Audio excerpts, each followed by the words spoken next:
Bonjour Grishka, bonjour Igor, comment ça va? Oui, bonjour. Ça va doublement bien. Oh, vous avez l'air en forme. Ah ben, grande forme, grâce à toi. Dieu, la science, l'épreuve, l'aube d'une révolution. C'est un nouveau livre signé Michel-Yves Bolloré et Olivier Bonassis. Quel est votre rôle par rapport à cet ouvrage? Nous connaissons Michel-Yves Bolloré depuis longtemps, la famille aussi. Donc, tout naturellement, un jour, depuis Londres, il nous a appelés en disant « Vous avez fait de gros succès avec Dieu et la science, avec le visage de Dieu, des ouvrages qui questionnent le mystère suprême par les voies de la raison. » Et il nous a demandé si nous étions d'accord pour apporter des conseils et pourquoi pas un petit peu d'écriture dans cet ouvrage. C'est ce que nous avons fait, en particulier dans un chapitre qui s'appelle « Le roman noir du Big Bang ». Il s'agit de cette histoire étonnante où, entre 1920-22 et jusqu'en 1945 pratiquement, des grands savants ont été persécutés par les deux grands régimes totalitaires, c'est-à-dire essentiellement le régime soviétique et l'autre le régime nazi, parce qu'ils ont démontré que l'univers n'est pas éternel, qu'il y a donc un moment créateur, en tout cas une création. Ça s'appelle le Big Bang. Ces savants qui croyaient donc et qui ont démontré l'origine de l'univers, eh bien, ils ont été éliminés. Friedman lui-même va être, entre guillemets, victime d'un accident, comme on disait à l'époque. C'est-à-dire qu'en fait, oui, comme par hasard, il fait une ascension en ballon pour observer le ciel à haute altitude. Seulement, le ballon monte beaucoup trop haut. Pourquoi? Parce qu'il a été surgonflé. Et son élève, Gamov, qui lui a fui l'Union soviétique pour, justement, il a été condamné à mort lui aussi, mais il a eu la bonne idée de s'en aller. Il est aux États-Unis, il dit, voilà, notre maître a été assassiné. Comme malheureusement Bronstein, qui est un autre élève de Friedman, qui lui a été fusillé, comme Landau. Bref, enfin, ils ont tous été persécutés. Et ça, c'est ce que nous avons tués pour leurs idées, quoi, en fait. Tués pour leurs idées, oui, exactement. Ouais, tués pour leurs idées. C'est une relation individuelle que chacun a à ce mystère suprême.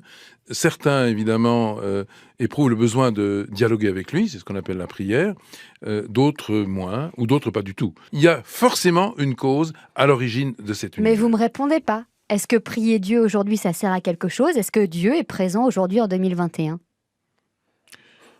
Si, il a répondu quand il dit que cette relation à Dieu est individuelle. Elle est individuelle, donc là, on y croit. Là, c'est plus une croyance personnelle. C'est une question de croyance. Voilà.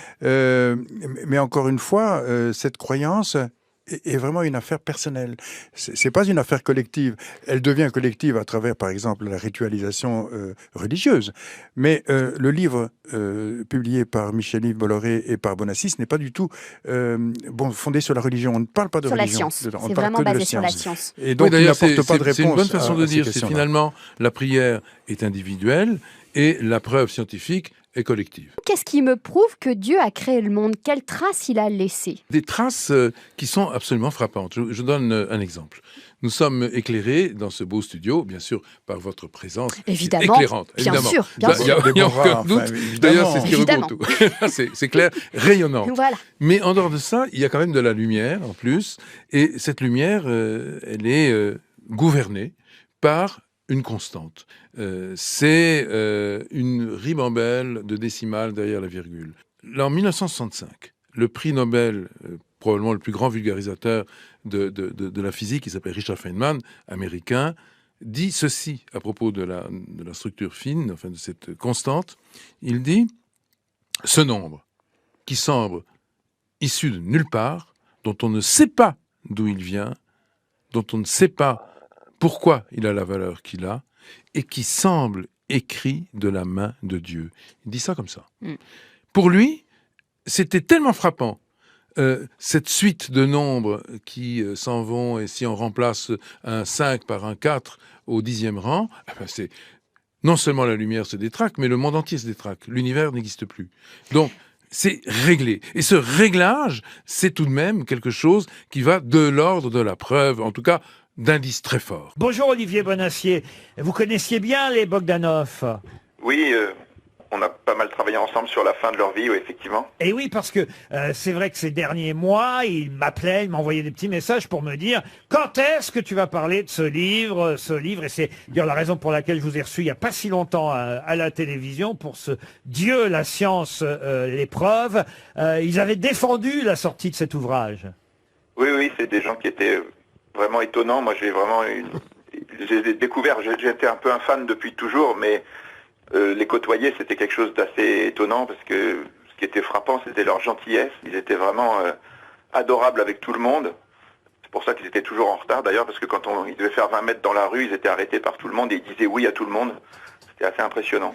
Dieu, la science, les profs, c'est un des grands succès du moment, un livre qu'aimaient promouvoir les frères Bogdanov, puisque je sais que pour Paris Match, par exemple, ils avaient tenté de vulgariser, de résumer le livre, et ils étaient vos meilleurs attachés de presse, Olivier Bonacieux, vous êtes d'accord? Oui, oui, c'est vrai, je suis d'accord. Merci à vous et hommage, en tout cas, aux deux Bogdanov, Grishka et Igor, qu'on aimait recevoir régulièrement ici aux Grosses Têtes.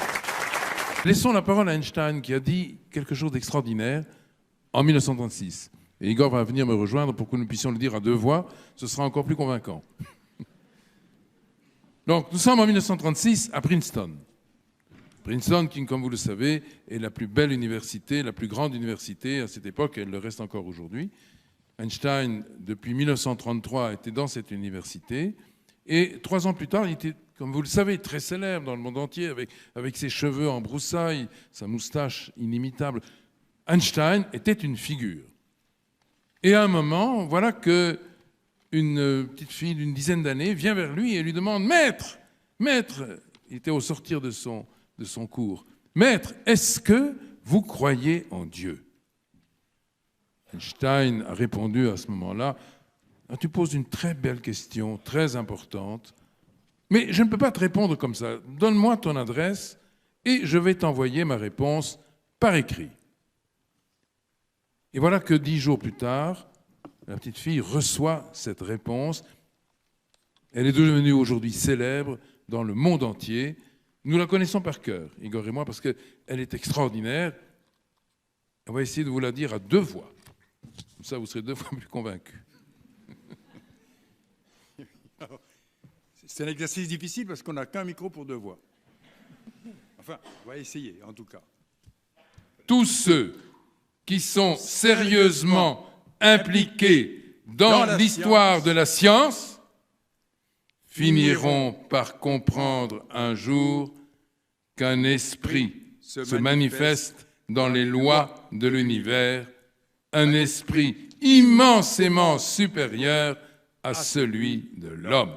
Einstein, 1936.